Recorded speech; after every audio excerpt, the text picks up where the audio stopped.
Hello and welcome to tonight's event, Resiliency on the Southern Border. My name is Hannah Risley and I am a librarian at the Charles E. Beatley Library in Alexandria, Virginia. A quick note before we start, this program is being recorded for the library's YouTube channel. Tonight's program is part of the Alexandria Library's 2022 All Alexandria Reads program. Each year in the spring, Alexandria Library chooses a theme and invites Alexandria Library community members to read books on the theme and attend a wide variety of events. This year's All Alexandria theme is Resiliency. Our nonfiction book choice about resiliency is Crying in H Mart by Michelle Zauer, and our fiction book choice about resiliency is Infinite Country by Patricia Engel. Tonight's event was inspired by the theme of resiliency and by our fiction book choice, Infinite Country. Infinite Country follows the story of Talia, who is being held in a correctional facility for adolescent girls in Colombia after committing an impulsive act of violence. Talia urgently needs to get back to her home in Bogota, where her father and a plane ticket to the United States is waiting for her. Her goal is to get to America, where her mother and siblings are waiting for her. For tonight's event, we are joined by Rebecca Eichler, who will speak to the subject of resilience at our southern border for about 30 to 40 minutes. After Rebecca finishes speaking, we will invite attendees to unmute and ask questions and discuss the presentation. If you are interested in discussing Infinite Country, I encourage you to sign up for our All Alexandria Reads book discussion, which will take place this Thursday night at 7 p.m. Eastern Time. I will put links in the chat box for both All Alexandria Reads and the book group. Without further ado, I would like to introduce Rebecca Eichler.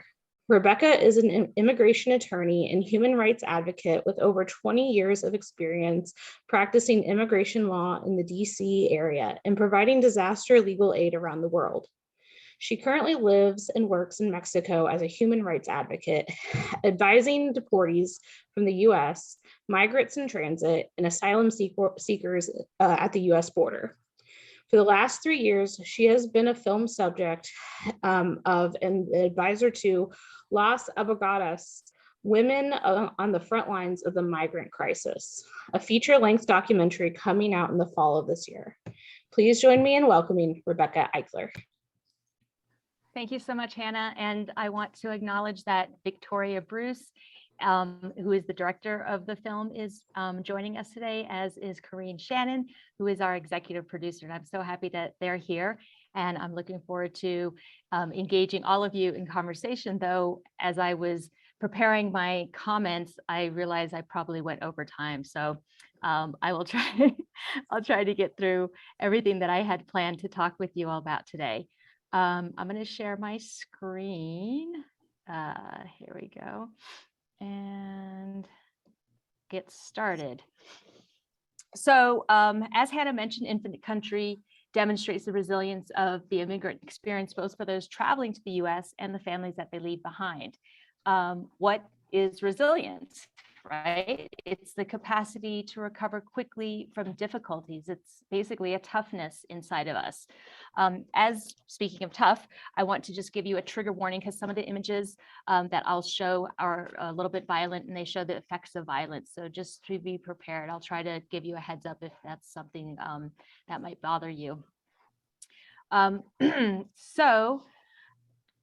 20 years, well, my family lived in Alexandria for almost 20 years. Hannah mentioned that I live in Mexico now.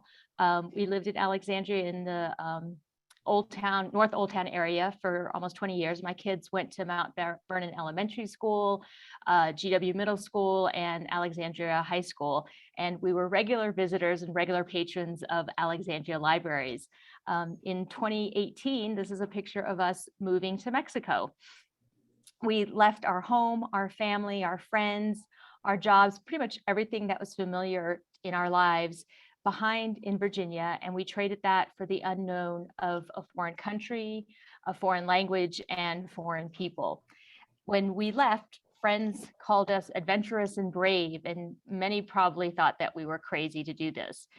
So we discovered that moving outside of our comfort zone is really hard. Navigating a new system with different rules and expectations is complicated. And doing it in a foreign language and a foreign culture is humbling. We brought 2 kids along, and that added a whole nother level of complexity to the equation. Immigrants all over the world do this very thing every single day. Some of them do so by choice, and others do so by circumstances forced upon them. So if you marvel at what we've done by moving to Mexico, I encourage you to recognize and honor the strength and bravery, the resilience of the immigrants' actions as well. Migrants and refugees aren't others, they're not aliens. They're people just like us. We are immigrants, people who have dreams and families. Immigrants inject new energy into a country. They're the doers. They don't sit around waiting for change to come to them. They make change. So with that in mind, I want you to listen to what I'm going to say about immigrants. This book, Infinite Country, I really like the cover. My husband just published his own book, and so I'm really interested in cover art of books and what they look like. And as Hannah mentioned, it follows a mixed status family as they travel. They struggle and they travel as they struggle to survive, and they struggle to reunite after the father is deported. As an immigration lawyer, when I was reading this, I was reading it with an eye towards legal accuracy. As someone who's worked with Colombians and traveled in the country of Colombia, I looked for authenticity. And I just want to comment that this book has both accurate descriptions of the cruel immigration policies that separate families and is accurate portrayal of the choices that people face and why they choose to leave one place in favor of another. It also does a really good job of showing how immigration status is almost another member of a family when there are mixed people of mixed status. And a mixed status family is exactly like in this book, where there's could be parents from one country who are in the United States without legal status, and then their children are born, and those children are U.S. citizens. So that's a mixed status family, and we take it for granted having the ability to live and work without fear in a family, and this mixed status really causes can be very problematic and troublesome in families. So as I was reading the book, this passage really resonated with me and with my time of living in Alexandria. What really resonate, they talk about this neighborhood was full of mixed status families. Sometimes they heard about immigration raids in the area, sidewalk roundups, or weekend sweeps at playgrounds and backyard parties. And people would try to avoid leaving their homes for weeks, with the apparent logic that removing fathers is the most efficient method of undoing a family. The officers targeted men more often than women. Before I get into the work that I do south of the US border, this passage made me remember some work that I did while I was still living in Alexandria. As I mentioned, my kids went to Mount Vernon Community School, which is a very diverse school. There's a lot of, I think 60 to maybe 70% of the student population are foreign born. Most of them are from Central America. And they had a group called Padres en Acción, Parents in Action. They would meet in the cafeteria weekly, and it was led by a woman, Rosa Landeros, who really is a treasure to Alexandria. I thought of this Padres en Acción as sort of a shadow PTA. Rosa would lead the group and basically teaching new arrivals how to navigate the United States, specifically how to set up your children for success using the public school system as its scenario. They talked about how to prepare for parent-teacher conferences, and they would plan Hispanic Heritage Month activities. I first started going to these meetings, not because I was a recent arrival to Alexandria or to the United States, but because I thought that, as an immigration lawyer, I could be helpful with immigration questions, and maybe I'd get a few clients out of it. But the fact of the matter is I'm a really bad business person, and I only ended up giving away free advice and making friends. So, after going to these meetings for a couple of years, fast forward to January 21st, 2017, the day after President Trump was inaugurated. It was our regular scheduled day of meeting, and we come in and everybody was stunned. Disbelief about what had happened and what it meant for the future of the people who were in that room. We all cried. We consoled each other. We said, maybe it's not going to be that bad. This room, the participants of this group was all women mostly. It was all women who came to the Padres en Acción group, but incredibly resilient women. They were single mothers. They were single mothers with serious health problems. They were people who had left their homes and everything they knew to travel thousands of miles to make a better opportunity in their lives, and generally in the lives of their children. Most commonly was they were looking for something better for their children. Many had come literally just to even live. They were fleeing dangers to their lives or to their children's lives. At the same time, they were also the target of extreme xenophobia and racism throughout the entire election campaign that had just ended. And no doubt, none of us had any doubt in our minds that their already hard lives was going to get exponentially harder. So on this day after the inauguration, we're sitting there bereft. And Rosa asked the members of the group, how can we help you? What do you need? And their answer was, we need legal information. We don't know what's going to happen. As I said, many of them were mixed status families. We need information. And so within 2 weeks, we harnessed the collective grief and anger and shame and kindness of the Mount Vernon, of the Delray community. And we were able to, basically in 2 weeks, with a handful of volunteer lawyers, dozens of interpreters, and even more community members who were cooking food and watching children, donating copy services, and donating a meeting space, we created a 2-part Know Your Rights / emergency preparedness workshops. And that was attended by over 200 of our neighbors right there in Alexandria. We had what was really striking to me is that we had almost that same amount of volunteers who wanted to help our neighbors and to help in any way we could.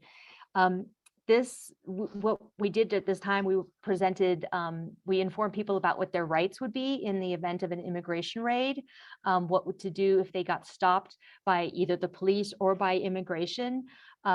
We also prepared, and this was a really important thing for them, we prepared powers of attorneys and had conversations with them about guardians for their kids, because in case they were arrested, they wanted to be sure that their children were safe. In many of these cases, in many of these families, just like in the family in the book, they were mixed status. The parents were undocumented, the children were US citizens, or maybe one of the children was undocumented as well.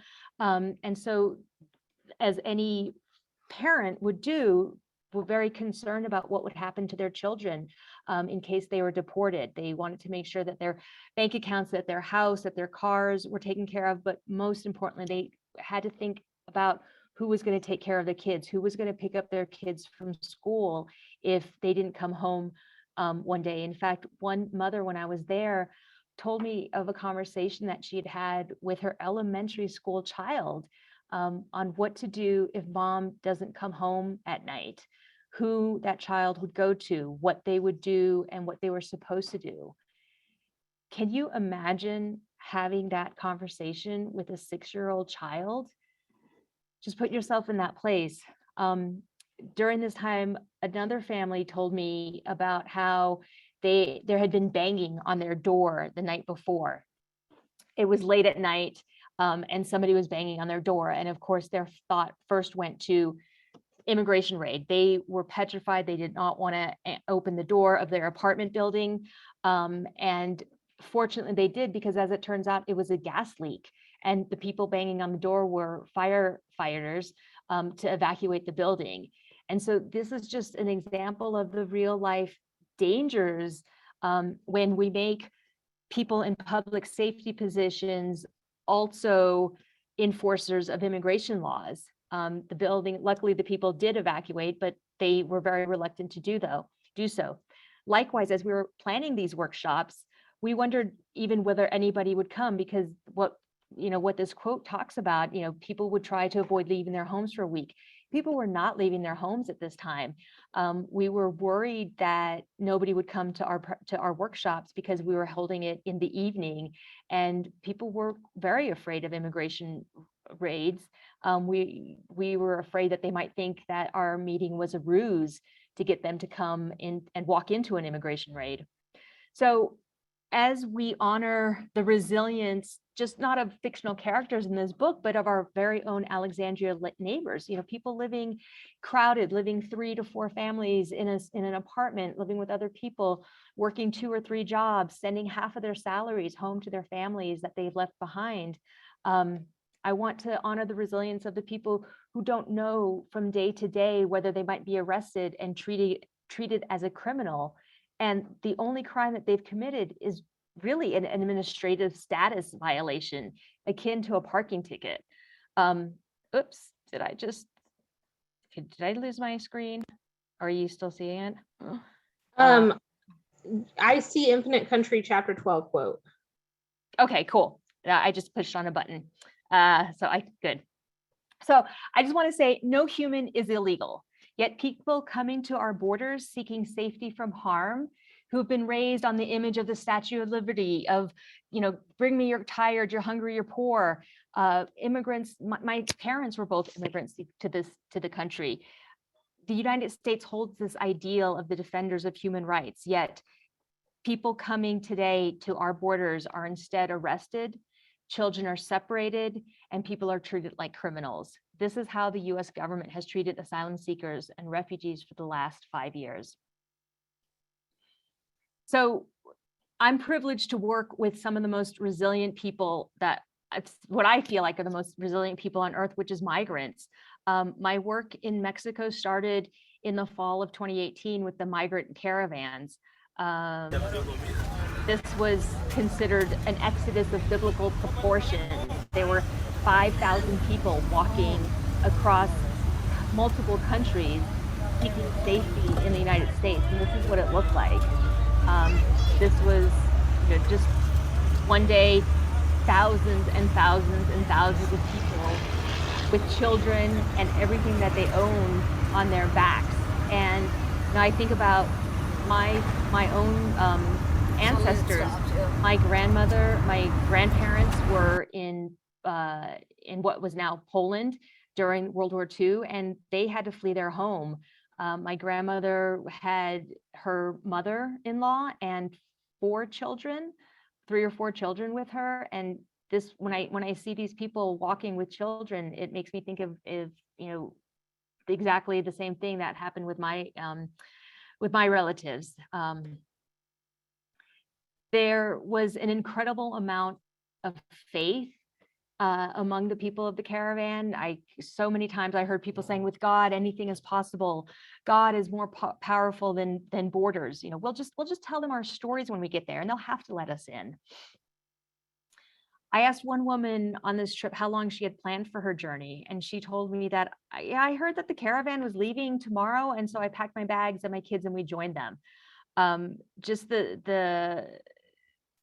I can't even imagine the thought process that goes into picking up and leaving on such short notice. When we moved to Mexico, we had planned for a very, very long time to do this, and we packed and we chose our things carefully. It was interesting to me to see what people chose to bring along, like this dump truck here. In 2008, this Infinite Country book is set in Colombia, and in 2008, while the Civil War was still waging in Colombia, it caused them that Colombia had the greatest number of displaced people in the world at the time. And during this, I spent a summer working with Colombian refugees in Ecuador. And this was the first time that I'd heard so many unfathomable stories of loss, but also of resilience. Clients would tell me things like, our life was fine when, everything was fine until one day they weren't. For many people on the caravan, things were never fine, or things were fine until one day that they weren't, and they packed what they could and what they could carry, and they just took their kids and they left. And I am certain that every single person in this caravan was very, very much outside of their comfort zone. Every day was a challenge just to stay alive. In the midst of this humanitarian crisis, resilience was everywhere. This nursing mother was tested in ways she had never been before, and she survived, and she survived up into that point. And I dare say that she grew in some way from this. What doesn't kill us makes us stronger, and it's evidence right here. My God, I remember nursing my kids and having to carry them from one room to the other. This woman is carrying her child from across multiple borders. And as an example, from Managua, Nicaragua, which is where there was a lot of Nicaraguans on this caravan, is 3,169 miles from Managua to Tijuana, Mexico. And can you guess how far it is across the United States? Some of you may know already. It is from Alexandria, Virginia to Los Angeles, California is 2,600 miles. So just imagine walking across the United States, walking from California to New York, from Virginia to Oregon. It really is just beyond me what a journey that these people took.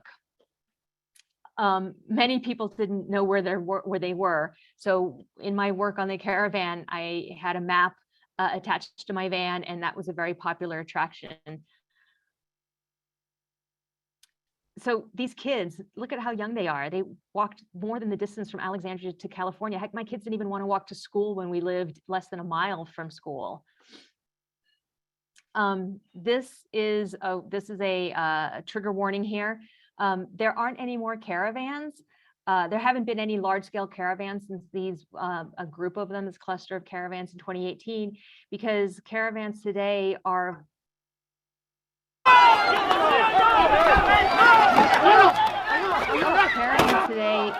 violently dispersed. This was in Tapachula, Chiapas, in the southern part of Mexico. And this is happening under pressure from the US government. The US government has basically outsourced its border enforcement by pushing border enforcement onto Mexico, giving Mexico money. I don't know how they designated it, but there's definitely US money putting pressure on Mexico to keep migrants out of Mexico so that there's no chance for them to get to the US border. It's so, well, sorry, I lost my train of thought.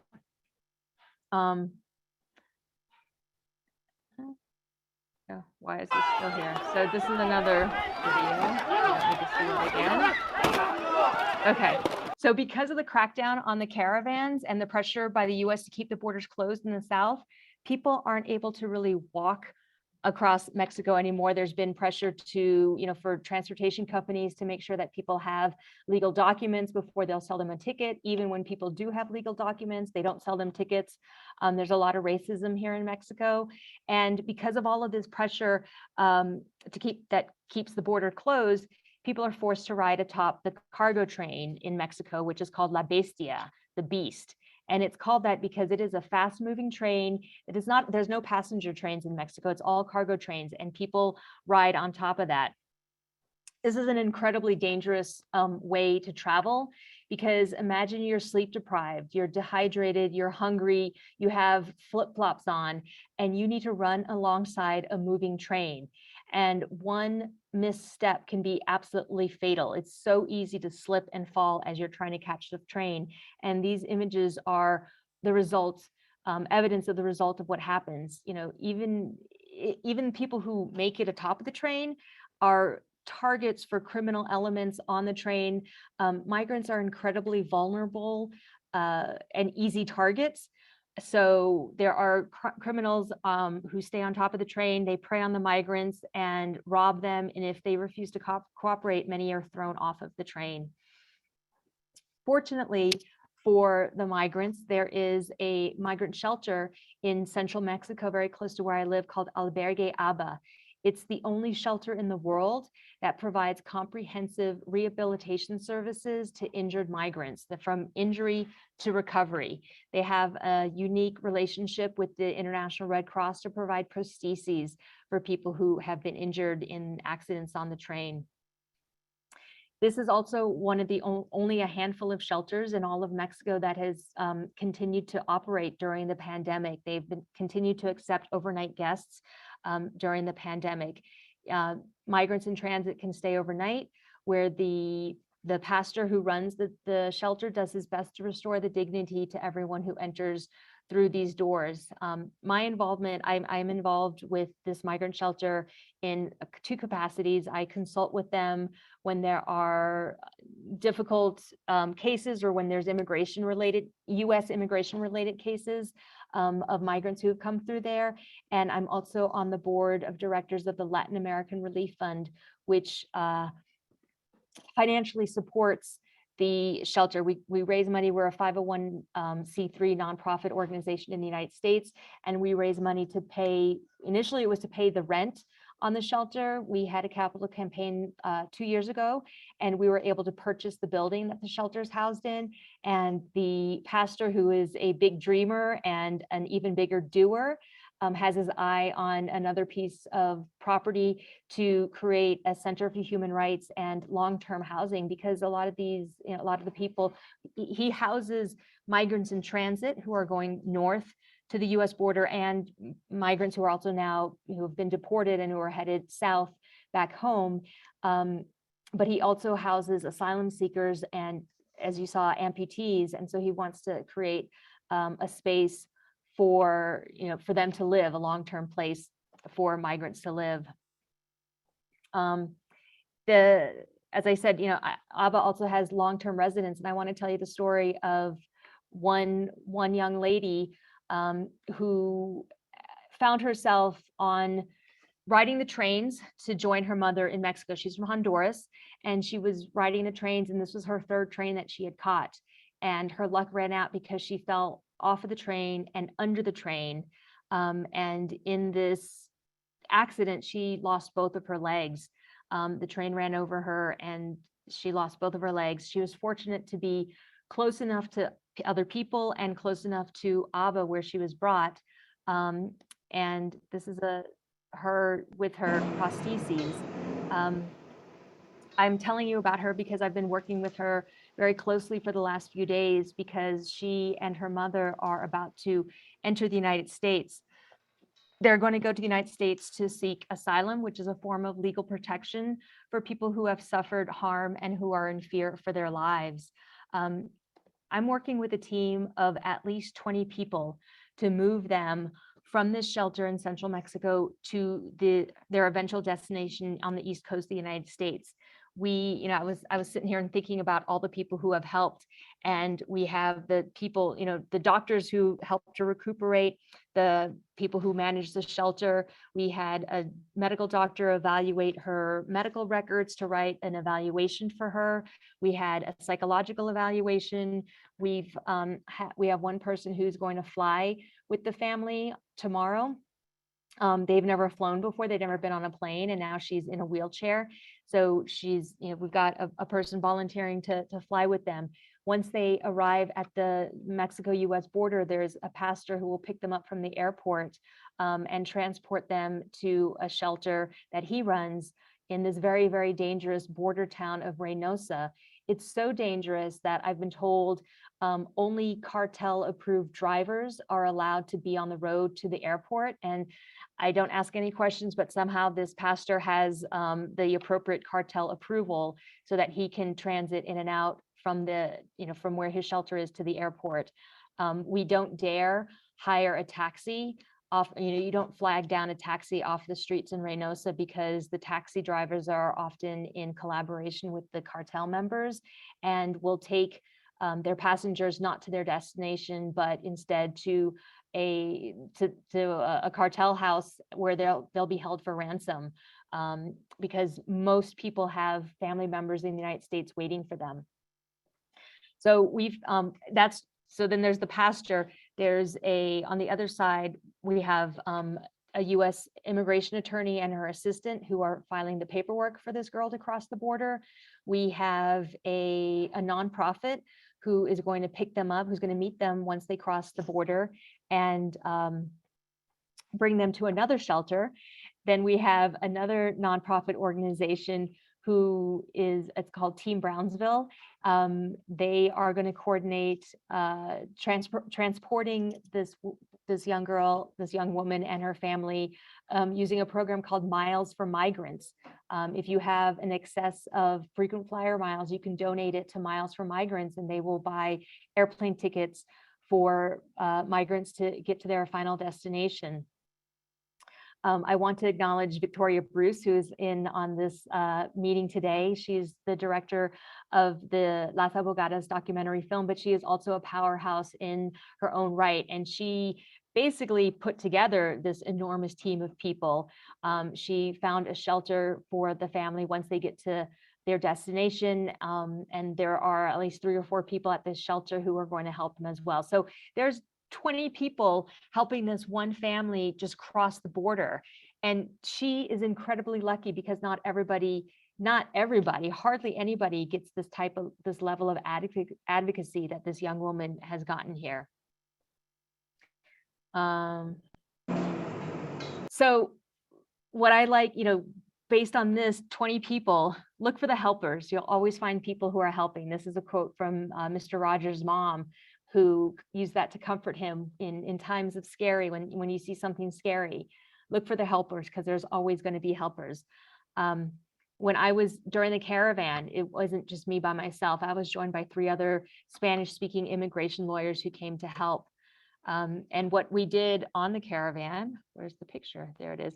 I set up a mobile legal aid clinic. I have a 1985 Volkswagen VW van that's parked in my dad's driveway in Alexandria. I think my dad is on this call as well. I hope the van is doing well. But we had the van here in Mexico for a time, and we turned it into a mobile legal aid clinic. We provided individual consultations, also know your rights. And when it was necessary, when we needed privacy, we would close the curtains and close the doors and have as close as what we could get to a private office for people to consult with us.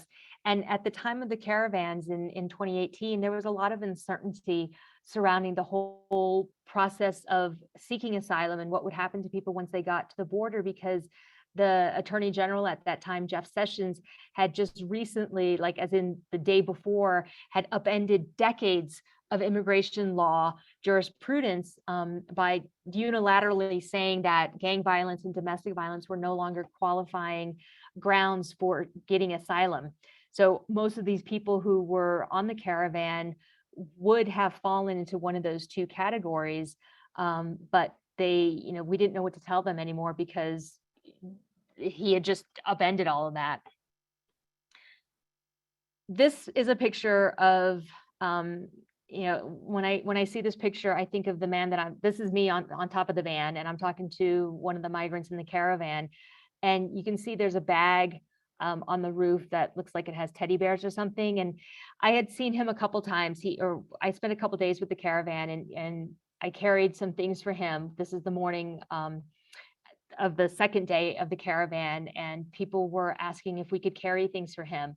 And he put this bag up there, and I carried their mattresses, and we put a whole bunch of, we found a mom and who had like a nursing baby and several kids.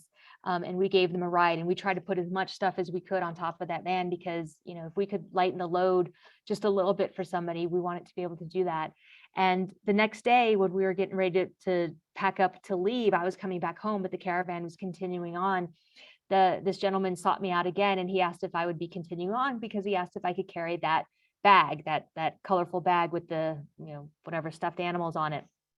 And I had to tell him, no, I'm sorry, I'm not. And he goes, oh, that's too bad, because this bag is full of blankets for people. There, every night when we stop, people need blankets, and I just hope that I can, help them in some way. And he was traveling with these 2 small children and his own bags of things, yet he found it inside himself to take, to carry the burden for somebody else, to help them in some way that he could. And that was really very touching for me. Working on the caravan is literally the hardest thing that I have ever done. And I like to say that I know hard. I was in the Army. I took 2 bar exams and I had 2 children with natural childbirth. So I know what hard is, but this working on the caravan was incredibly hard. And it was really easy to get overwhelmed by the enormity of the need and just the small contribution that we were making. I was there, I had 3 other attorneys, and we didn't talk to a fraction of the people who were there. There was only 4 of us and there was 5,000 people. And how could we even come close to talking to everybody who needed help? And when I was talking to my friend Kristen about this and just how inconsequential it felt what we had contributed and what we had done, and she told me this parable that I like to think of a lot, and it reminds me, it grounds me. She tells me that, there's the story of an old man is sitting on the beach and watching the waves come in, and he sees a figure walking up the beach. And every so often the figure stops down and picks something up and throws it into the water. And as the figure is getting closer, he realizes it's a young girl. And finally, when she gets closer to him, he says, "What are you doing? I've been watching you. What are you doing?" And she says, "Well, look around. This beach is full of starfish." She said that the tide is going out, and if the starfish that are left on the beach are gonna die. She said, "I'm throwing them back into the water." And the old man says to her, "Silly girl," he's like, "Look at this beach is full of starfish. You're not going to make any difference at all." And the girl bends down and picks up a starfish, and she throws it into the water, and she says, "I'm going to make a difference to that starfish." So that's what I like to think about when I get overwhelmed by the enormity of what we're facing. And I find a lot of comfort in the people who also help me, who are around. Every time I've gone and done something like this, there are other people, there are hundreds of other people doing something. For the caravan, we brought shoes and socks and diapers and formulas. And this is, what is that, 20 strollers? And what difference does 20 strollers make for 5,000 people? Well, those things made a difference to every single person who was able to receive one of those strollers. Individuals brought coffee and tamales in the morning of the caravan. So, this small truckload of food made a difference to the people that were fed that day. Likewise, here in Mexico, the foreign community also contributed. I had friends who raised tens of thousands of dollars with individual donations, somebody giving $10, somebody giving $20, but it mounted to tens of thousands, and they were able to buy shoes and socks and food and go shopping for people and blankets and jackets. That really did make a difference for every single person who was there. This is the staff and the volunteers of the migrant shelter, and they're receiving and distributing masks early in the pandemic. And these masks hopefully made a difference to one person not getting COVID and dying. This is another quote from the book. "Eventually she'd understand that in matters of migration, even accidental, no option is more moral than another. There's only the path you make. Any others would be just as right or wrong." And I want you to think about that, because it's just the path that people are on. They're not doing anything wrong necessarily or right necessarily. They're doing what they need to do. I want to make a point that asylum, what many people who are crossing these countries, who are fleeing the Northern Triangle countries of Guatemala, El Salvador, and Honduras, they are seeking asylum, which is an international humanitarian protection for people whose lives are threatened. Requesting asylum in a foreign country is a human right. The asylum system was created following World War II, after Nazis persecuted and killed 6 million Jews and other undesirables. The US was instrumental in its creation. I'm so proud. When I was studying international human rights law, I was so proud of the role that the United States played in creating this system that I've dedicated my life to enforcing. And the whole purpose of asylum law is to give exhausted, traumatized, uninformed individuals the chance to seek protection from harm and to get a legitimate hearing in the United States. Requesting asylum is legal. how when you get to the border and you tell them, I am afraid to return to my country, that is 100% legal. What is illegal is putting up barriers, as both the past administration and the current administration continues to do, is putting up barriers to seeking asylum, and that is what is illegal. So I want to make that point, and I hope that you hear that. These barriers that the U.S. government has put up has caused people to be living in tent camps on the border.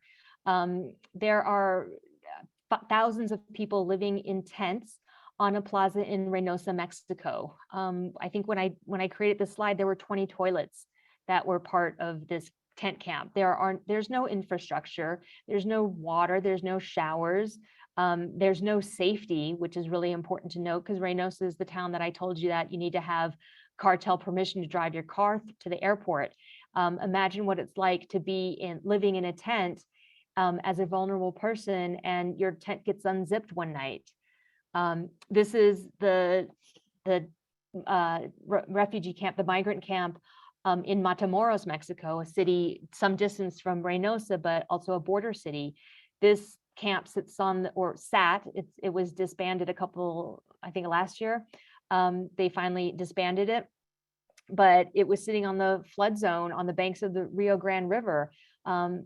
Anybody living in a tent is going to be extremely vulnerable to the extreme weather, the sun, the brutal sun in the summer, the heat that's in there, the cold and the wind. It snowed in Texas last year. You remember that? And these people were living in a tent. This is the border right at, I think this is the border in Brownsville. This is on Matamoros side. At the time that this tent city was constructed, this was the safest place that they could be within sight of the U.S. border, because to go any farther means that you would be going into land that was controlled by the cartels. There was no large international nonprofit presence. There was little support from the Mexican government. They were just relying on volunteers to feed the people every day. This is in Tijuana, and I pulled up this picture because I want to make a point that it's not just Central Americans who are living in tents at the border. It's also Black, it's African and Haitian, it's Black migrants who are also there. And they get even more discriminated against, as you can remember from these pictures of Haitian migrants and how they were treated by the Border Patrol people. The biggest thing on our news today, of course, is the war in Ukraine and the numbers of Ukrainian refugees who are now finding themselves at the Mexico-US border. And I want to contrast the treatment that the Ukrainians are getting to the treatment that the Black and brown migrants are getting. I received both of these messages yesterday from one of the human rights groups that I'm in with Tijuana. You can see the tweet on the left. Ukrainians now get picked up at the Tijuana airport, taken to the new city-run shelter near the port of entry, given a number, and they're given about 30 hours to cross into the US. 30 hours. This is only Ukrainians, though. On the right-hand side, there's another sports center in Benito Juarez, Tijuana. These are Ukrainians waiting refuge in the United States. I want to point out that when the caravan migrants arrived in Tijuana in 2018, they did not get a welcome with a city-run shelter. They did not get any, protection inside the way that the Ukrainians are. And it really wasn't until a few weeks ago when we had all these Ukrainian refugees landing at the southern border, seeking protection from harm, just like Salvadorans, Guatemalans, the Hondurans have been begging for the last 4 years. It wasn't until all of these white Ukrainians showed up at the border that the US government started, thinking maybe we should end some of these illegal policies that we've had in place that have kept people out. And I'm going to say that immigration policies throughout history and throughout the world are incredibly racist. And there's really no way to read this situation any other way than for the racism that it is. I want you to pay attention in the next few weeks how the people at the border are portrayed. So what has happened is, because of these Ukrainians now showing up at the border. The US government has decided to lift what's called Title 42, which has been this obscure public health policy that has kept the border closed to all asylum seekers. But now that we have some Ukrainians, not some, there are hundreds of Ukrainians. Now that we have Ukrainians arriving at the border, the US government finally has decided to lift this. There's people saying that, some people will express outrage that Biden is opening these floodgates, that they're encouraging more and more illegals to come from Central America. But what we need to recognize is that many, many hundreds, thousands of these people have been waiting patiently at the border for years trying to get in. They are not coming just because the border policy has changed. They're coming, they are finally able to enter after waiting patiently, after following the law for years and waiting for the opportunity just to seek protection. And again, I want to reiterate that both US domestic law and international treaties to which the United States is a signatory prohibit setting up barriers to seeking protection. While all of these people have been living in tents at the border, they've been prey to the cartels. Yesterday, one of my colleagues at the border, she sent me this text that said, I was doing a parole for a very critically pregnant woman. We were directing her to the clinic to get her COVID test. She was forced into a car and we watched as the car drove away to a desolate place.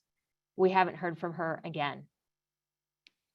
So these are the very real dangers that people are facing at the border. And I'm happy and I'm very glad that the Ukrainians are getting protection and are being served, because no refugee, no migrant should be treated as a criminal for simply asking for help. But I want to acknowledge that there is definitely racism involved in the policies that are happening. So, earlier I said, look for the helpers, that you'll always find people who are helping. And I'm going to encourage you watching this to be a helper. I've been doing this work in tough situations for a very long time, in tough circumstances in Colombia, in Cambodia, and here in Mexico. And it's been really hard to do this job. And lots of people have seen this presentation that I've given and have heard the message. And I just want to encourage you, because there's always something that you can do. And what exactly can you do? There are organizations working on the border who are helping asylum seekers, including the Ukrainians.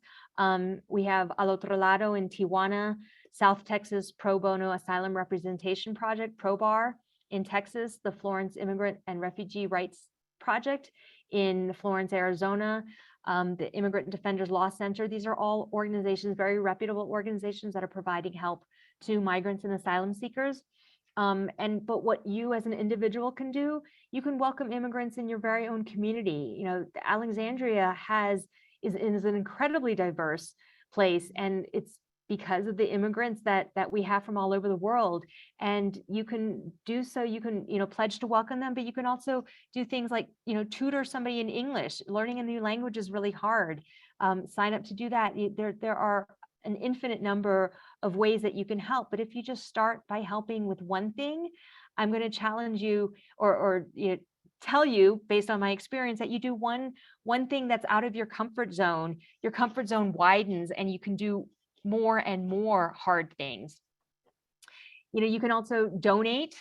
I'm here. ABBA is the migrant shelter that I told you about, and the Latin American Relief Fund, for which I'm a board member. You can donate to them. We would welcome that. And in fact, we are taking donations for the young lady that I mentioned, the woman who lost both of her legs, who's traveling to the United States tomorrow. We've purchased her plane tickets to get to the border, and we could use support with that. The Sidewalk School for Asylum Seekers is pretty much the only organization that is helping asylum seekers in Reynosa, Mexico. It started off as a school to teach the elementary school kids, but they've pivoted and their focus is now on providing just shelter, just the very, very basic necessities for so many people who have none. And Global Response Management runs medical clinics on the border, both in the southern border of the US, northern border of Mexico, and Mexico's southern border. And they have clinics in all sorts of war-torn places, including Ukraine right now. I'm going to end. This is the documentary that we've been working on, and I want to show you the trailer. And then after that, I'm just going to end it right there. I have 3 minutes to show you the trailer.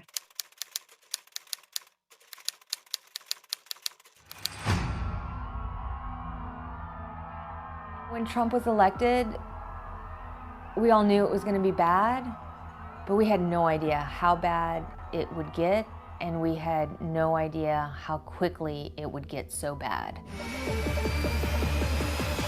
We don't know if they're murderers, if they're killers, if they're MS-13. We're throwing them out by the hundreds. Trump was describing them as invaders, and he was sending the National Guard to the border. I have ordered another 3,750 troops. I think the first group of caravan people, there was like 5,000 migrants in the first caravan, and there was 4 of us lawyers, and we were telling them what we could. You can't be surrounded by all that misery and pain. When the Trump administration announced its policy of zero tolerance, The United States will not be a migrant camp. and that week, family separation had exploded. The trauma that went through those kids and those parents is something that'll never be erased. The people that I wanted to reach out the most and be able to assist were African migrants or Black migrants coming into Mexico and not being able to have any type of assistance. All they wanted was safety and security and refuge, and they believed that the United States was a country that would provide them that. Okay, all right. Okay, let's go. So we got called back. So la otra abogada me dijo para traerla. Señora, su aplicación es negada. We were denied again, which is just ridiculous. It just doesn't make any sense. They have a blind person who's in the system, and they don't feel like they have to follow the law, their own law. President Biden on defense this morning with the migrant surge growing at the southern border. They don't know what's happening down here. A lot of women told us that in the night, the guys try to open the tents to rape them. I'm afraid that nobody's really giving legal advice to them. They just know they're waiting, but they don't know what they're waiting for.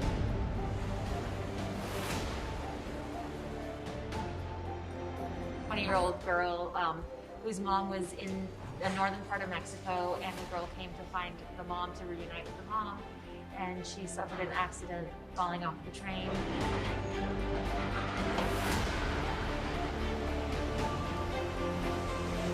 Migration shouldn't end. Why should it?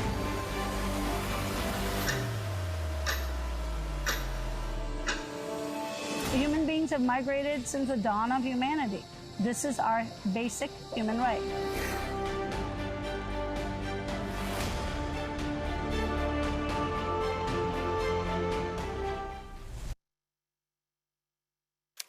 Oh. So, oh, that was it.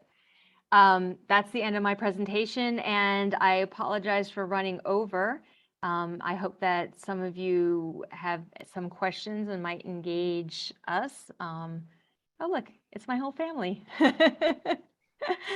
So if you have any questions, now's the time. So we are recording tonight. So for anyone who came late, if you don't want to be on camera or on mic on the recording, you can put your comments in the chat box and I'll read them. And we did get a couple already. So Rebecca, if it's all right with you, I'd like to jump in with the first question that came in pretty early in the presentation. So Lynn asks, and you touched on this a little bit later in the presentation, but I think it's worth talking about. Do the experiences of immigrants from Mexico, Central America, Latin America, etc., need to be reframed to improve public opinion in the USA as compared to seemingly more positive opinions towards refugees from, for instance, Afghanistan or Ukraine? Well, yes, I think that their experience would need to be reframed. I think what the reframing needs to be is to illustrate the US's complicity in causing the situations that are forcing people from these areas to leave their homes. We can go back decades of US geopolitical meddling in Central America and in their governments.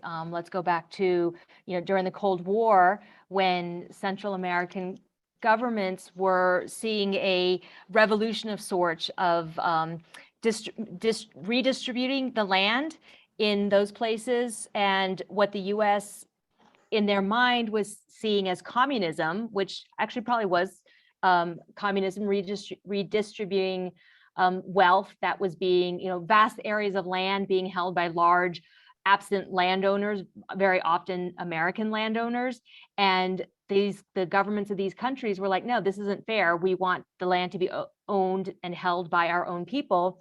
And so they were redistributing it. And the United States was like, oh, whoa, we can't have that. We can't have, we're going to lose John Foster Dulles, United Fruit Company. All of these things are coming to mind from my history lessons in school. But the US meddled intensely in these national domestic affairs and installed governments, authoritarian governments that were favorable to the United States, and caused a lot of, there were lots of civil wars in these countries, causing refugees, causing, thousands of people to leave those countries during this time, come to the United States, where they didn't have support.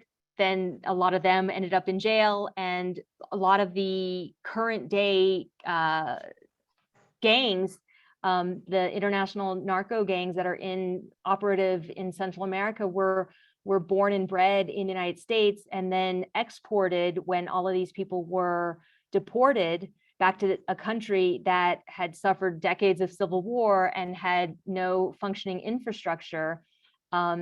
So there was no government, there was very little rule of law, and these criminals came into that, and that's what is causing the problems that people are fleeing today. So, I'm not sure that that's totally answering your question, Lynn, but yeah, I think we need to recognize our culpability in what happened. I think we have sympathy for Afghanistan, because we recognize that the United States went into Afghanistan and, had this whole war and was meddling there. And I think we've forgotten what the root sources are, what's the cause of the instability in Central America today. If somebody wants to unmute and ask a question, just feel free to do so. I do have more questions that came in the chat box, but I want to make sure that others get a chance to unmute and ask if they want to be on mic.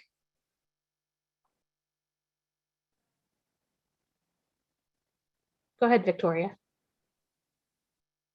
I talk to Rebecca a lot, as she's, and I've heard these stories so much, but I'm sort of overwhelmed with just how much Rebecca's done, and it's just causing me to tear up tonight. It's just really amazing. So thank you for that. The question I have is that, I grew up with a lot of immigrants in my neighborhood from Mexico. And then I worked in the restaurant business. This is in California. And my friends that worked in the restaurant business would go back home and maybe stay a few months in Mexico and come back. But I never heard of anybody getting deported and the raids and everything. And I know that, Reagan gave asylum, or he gave citizenship to so many. I think it was 1980 or something. But when did this start happening? And why? I know Obama became the deporter in chief. What turned?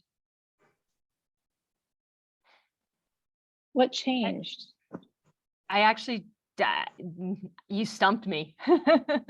Karine, do you know? I'm going to call on my. It's a really good question. It was kind of a gradual change, and it happened over the years after Reagan. under both Republican and Democratic administrations, starting with what Rebecca was talking about, the outsourcing of border enforcement to Mexico, but also making our border impenetrable. So we used to have something that was more like a kind of circular migration, like you were talking about. You'd have people that would come here to make money, they go home to support their families, they come back up to the United States again to work for a few months. But it got so that once people got here, they couldn't leave anymore because they knew that once they left, it would be almost impossible to return. So they get stuck here. And then they're subject to all sorts of abuse as undocumented immigrants and everything that is attached to that. Yeah, like I said, it's happened under both Republican and Democratic administrations, so we can't really point a finger at anybody in particular. Someone in the chat box asked, is the United States currently spending taxpayer money to advance militarization at the border using things like drones? I assume the answer to that is yes, but can you talk a little bit about the measures that are being employed at the border at the taxpayer expense to keep people out? Well, I'm going back to the caravan. I remember in 2018 that Trump sent a bunch of troops to the border. He sent the National Guard to the border. He was erecting barbed wire barriers at the border. And what, in my experience, was really needed was asylum officers and social workers and people who would, feed people who were coming there. So those are the type of things that I knew back then. I actually am unfamiliar specifically with what type of things. I believe that as far as money that's being spent, I know, and I can't give you a citation, but the buses that deport migrants into the border. Oh, here's an example. I had heard that there was a group of migrants in one town. Let me think about this.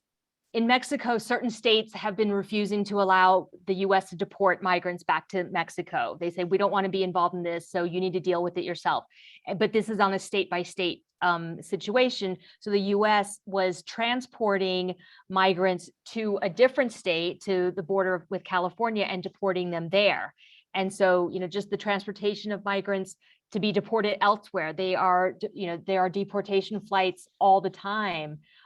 Sending people and even, just the cost of housing migrants in private prisons.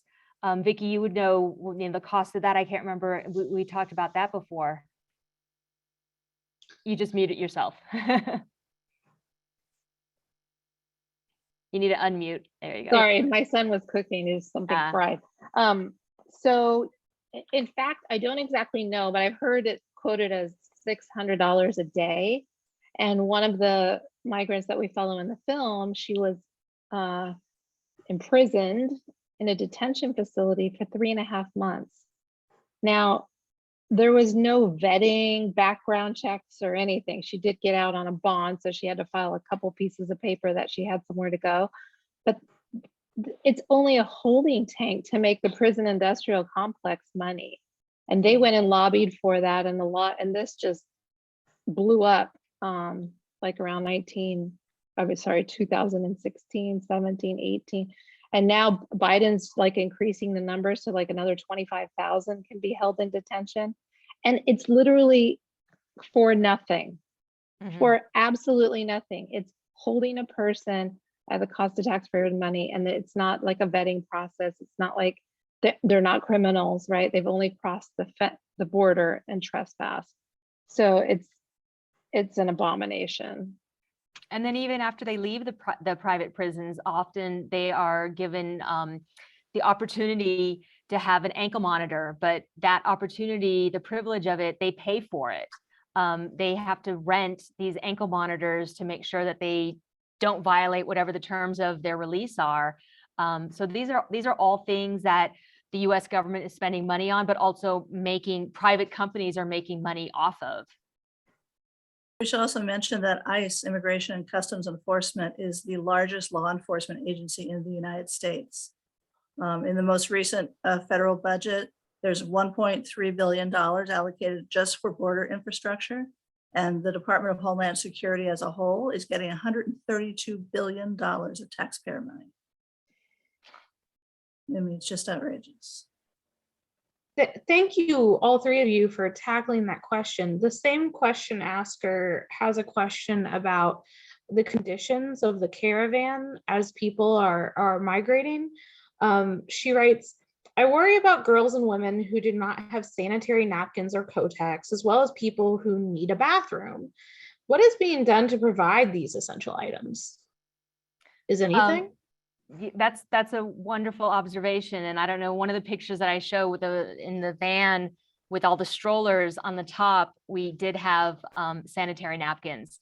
So, you know, the caravans who are coming through get no official support. You know, what they got was due to the generosity of individual people who stepped up and came out and brought, you know, these things and provided them. We did pass out toilet paper, we passed out sanitary pads, we passed out diapers and baby formula, and all of those things were welcomed. So, you know, as far as, and I mentioned, you know, on the border, there really isn't any large scale government or international nonprofit NGO presence to support them, except for apparently Tijuana for the Ukrainians. But no, there isn't, you know, and 20 porta potties for 5,000 people is not only dangerous from a health perspective, it's just inhumane. So no, that there really isn't much that's being done. And thank you for worrying, and thank you for thinking about these type of things, because it is a really legitimate concern. For people who want to donate items or donate funding for that kind of like very practical and needed item, what should people do? I think the sidewalk school for asylum seekers, definitely they have a wish list on Amazon, and I imagine that those things are on there.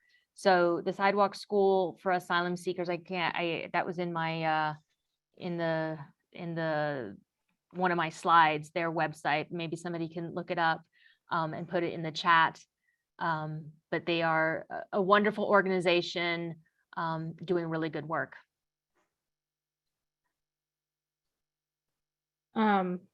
All right, we are over our time for the night. So I just want to say thank you to everyone who joined us for this program.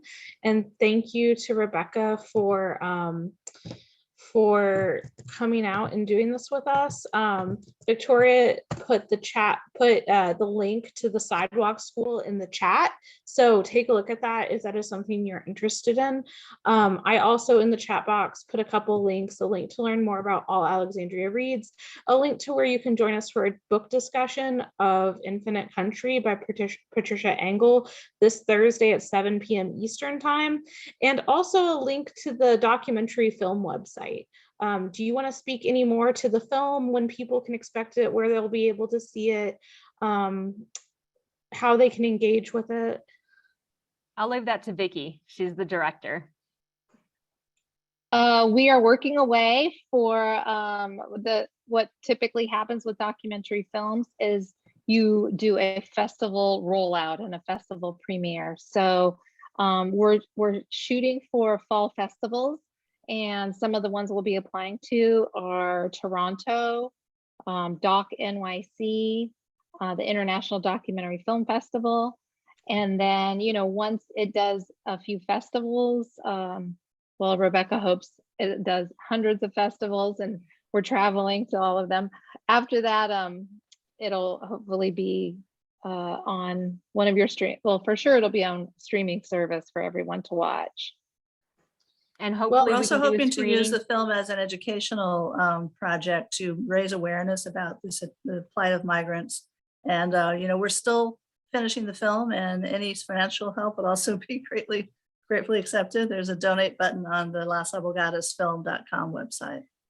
Lynn puts in the chat box, and I want to echo this. Don't forget the Alexandria Film Festival. Lesser known, but we'd love to screen your film. We'd love to host you for a Q&A. Thank you. I think there'd be a lot of community interest in this. Of course. Yeah, we'd be happy to. I didn't even know Alexandria had one. It's a small but scrappy festival. So Are you involved in it, Hannah? I'm not, but Beatley is usually one of the locations where they screen films. Though for the last couple of years, I've been a little out of the loop as we haven't done anything in person in the libraries. But as of yesterday, we've started doing in-person programming again. So, we're moving that direction. Excellent. Yeah, and I would love to. Awesome. I'll leave it to Vicky to decide. Oh yeah, no, well, definitely. In fact, I think I've been there for one of my films before. Well, wonderful. We'll connect offline, but Okay, sounds thank you good. everyone for joining us tonight, and thank you to Rebecca and Victoria and Corrine. Thanks for also jumping in to tackle some of the questions, as I know that you guys are also heavily involved with this film. Thank you all so much for taking time out of your Tuesday night to spend with us here in Alexandria. Shout out to two dads on here, Steve Eichler and Joe Bruce, who's not showing his face, but my dad's here too. From California. Hi, Steve.